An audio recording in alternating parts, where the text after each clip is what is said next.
Magandang araw mga classmate. I am Rylin Bindio of Rugby Game Farm. At syempre kasama ko ngayon si Super Andre TV, mga classmates.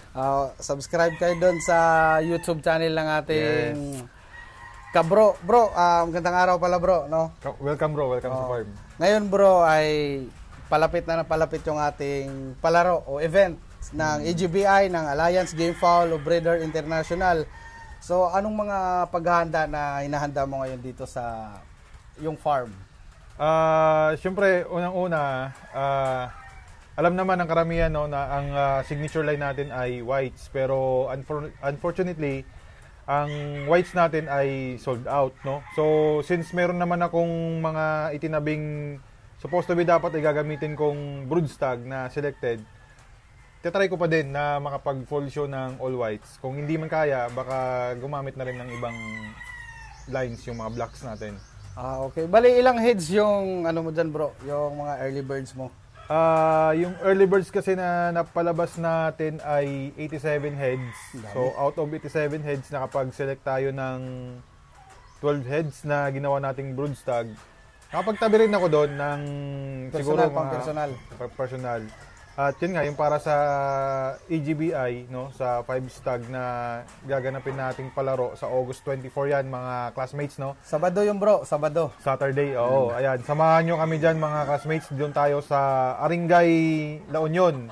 No? So, lahat ng AGBI members ay majority may entry dyan. Yung mga siguro sobrang layo na talaga, gumagawa sila ng paraan na maka-entry sila.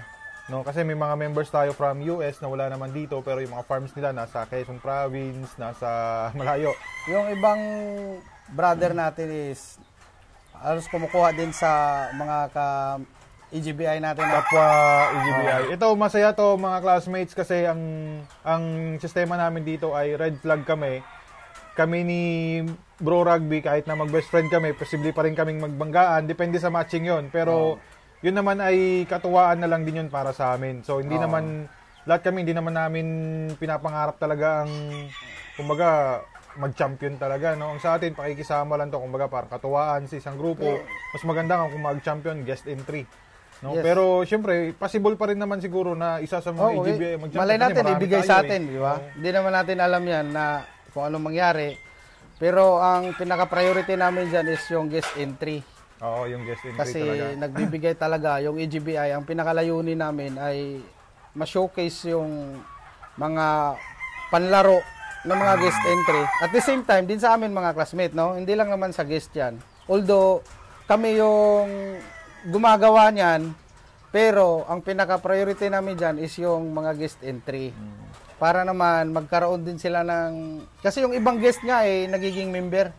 Oo, no? Yung iba, nagpapa-member na. So, ngayon, nag-close na ba tayo bro sa ano?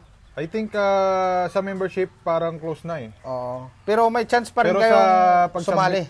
Sa submission of entries, open pa. Kasi 5 stag lang, di ba? Then 1M yung guaranteed price. Walang pot money. Walang pot money. Then yung minimum bet is affordable, no? 5-5 lang. Oh, 5-5 lang. Pangmasa talaga siya mga classmate, no? Hindi talaga siya, ano ba yan, yung, bawal kasing banggitin yung SUGAL eh. Bawal kasi mga classmate kasi baka mabura na naman tong YouTube channel ko.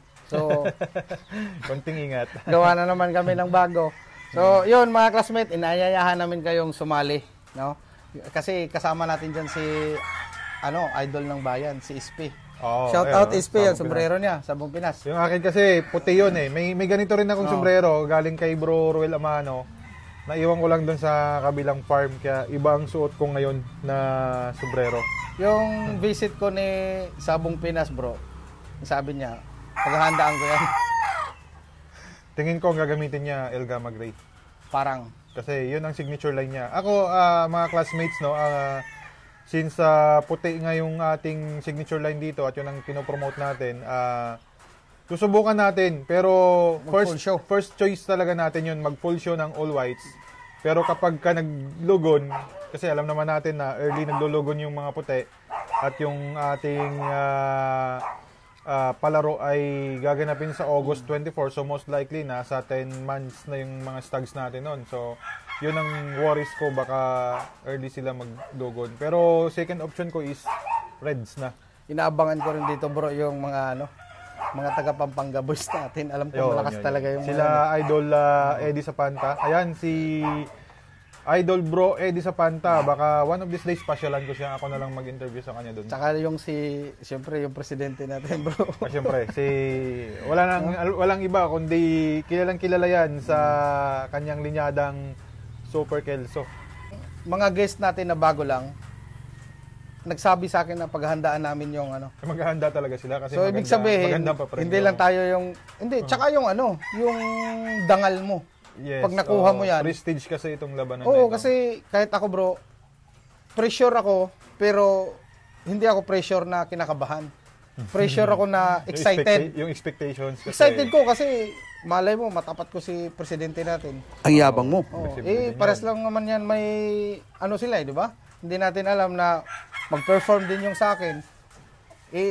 Yung kay Pres, siyempre magpe-perform din yun. Magpe-perform din sa akin. Hindi natin alam kung sinong masaswerte na makakuha, di ba? May kunting advantage din si Pres kung tutuusin. Kasi unang-una, bukod sa tested and magaganda talaga ang linyada niya, mas marami siyang manok sa atin. So, selection process talagang... Pero yun yung challenge, bro. Kasi andyan pa si RCA. Ang dami nila, no? Andyan si Brother Ryan Poblacion naman. Ayan, abangan nyo rin yan mga classmates, no? Si Brother Ryan. Known as RCAA Prime Game Farm from Tarlac. Sila si Doc Manuelito. Si Doc Manuelito Kanda. Natin, si treasurer natin. Si treasurer natin, si halos lahat, bro, no? Alan, no? Si Bro Alan Estrada, yan. Bimig endorser din yan. Armor Game Farm. Si Armor Game Farm, mabigat-bigat din yon. Sila ni Sir, sino pa ba? Si Bro Meng Garcia. Ayan, abangan niya mga Pampanga boys. Pero kahit nagkaganto yung natin, kasi siyempre kung i-rate ko yung, hindi naman din na-downgrade ko yung sarili ko. Pero hindi ako papayag na basta-basta na lang na lumaga pa. Tested naman kasi. Tested na rin naman. Tested naman yun yung nagmo-motivate sa akin bro eh. Kasi alam ko na magagaling, mabibigat. Talagang gitnaan to. Hindi natin alam kung sino yung magkakatapatan dyan. Kaya ihanda ko yung sarili ko, ihanda ko yung mga alaga ko. Para ako, naman... Siguro on my part, parang may konting challenge talaga. Kasi unang-una, wala naman akong handler dito. So, solo. Paras tayo bro. Ako yung naghahanda. Yes. And then, ako rin syempre yung, alam nyo na mga classmates. Magagaf. Parang hindi nilalaf yung gafal. No? Yung sa YouTube. Tapos working committee pa kami ni Bro Rugby. So yung attention doon, yung focus namin sa manok, medyo hindi ganun ka-focused yun eh. Kasi during the event, syempre may mga responsibilidad kaming gagawin doon sa events natin, sa place, no, sa venue. So, pero gagawin pa rin natin, no? Gagawin pa rin namin ang best namin na makapag-perform kahit paano. At least basta maibigay lang natin na maganda, komportable lahat ng guest. Yung mga members, masaya. Siyempre. At sa mga walang entry at hindi kasama ng EGBI, welcome pwede pa rin kayong pumunta doon. No? Kasi wala namang wala namang bayad yung pinto. Pwede kayong pumunta, puntahan nyo yung kung saan kami nakalungga doon, kung saan yung cock house o whatsoever dyan. Puntahan nyo kami, makipag-chicken talk kayo, makipag-picture kayo, mag-meet and greet tayo. Then kung gusto nyong maglaro, pakunti-kunti lang. Pwede naman. Enjoy lang. Actually ngayon may na ako may mga buyers ako na pupunta na. Hindi, makikisabay lang sa, alam mo na. Okay. Parang sabay lang sila.